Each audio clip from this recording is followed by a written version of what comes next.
হরে কৃষ্ণ। আজ অধ্যয়ন করব শ্রীমদ্ ভগবদ গীতা, যথাযথ দ্বিতীয় অধ্যায় সাংখ্যযোগ। ওম নমো ভগবতে বাসুদেবায়, ওম নমো ভগবতে বাসুদেবায়, ওম নমো ভগবতে বাসুদেবায়।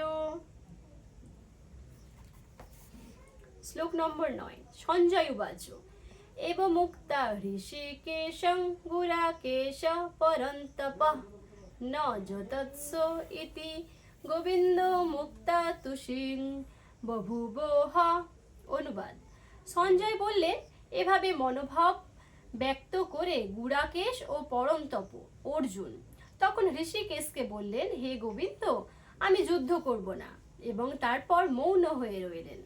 তাৎপর্য: অর্জুন যুদ্ধ না করে ভিক্ষাবৃত্তি অবলম্বন পূর্বক জীবন ধারণ করবেন জেনে ধৃতরাষ্ট্র মনে মনে নিশ্চয়ই খুব আনন্দিত হয়েছিলেন। কিন্তু অর্জুন হচ্ছেন পরন্তপ, অর্থাৎ শত্রুর বিনাশকারী। তা উল্লেখ করে সঞ্জয় তাকে পুনরায় নিরাশ করেছিলেন।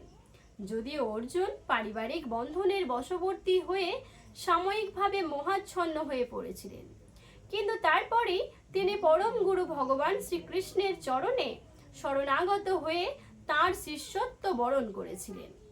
এটির অর্থ ছিল এই যে অর্জুন শীঘ্রই পারিবারিক বন্ধনের মোহ থেকে উদ্ভূত শোকমুক্ত হয়ে যথার্থ আত্মজ্ঞান বা কৃষ্ণ ভাবনামৃত লাভ করবেন এবং তারপর যুদ্ধে আত্মনিয়োগ করবেন।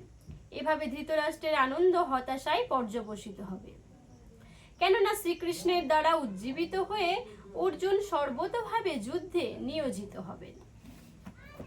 আজ এই পর্যন্তই। পরবর্তী শ্লোকের জন্য চোখ রাখুন কৃষ্ণপ্রিয়া ফেসবুক ও ইউটিউব পেজে। হরে কৃষ্ণ।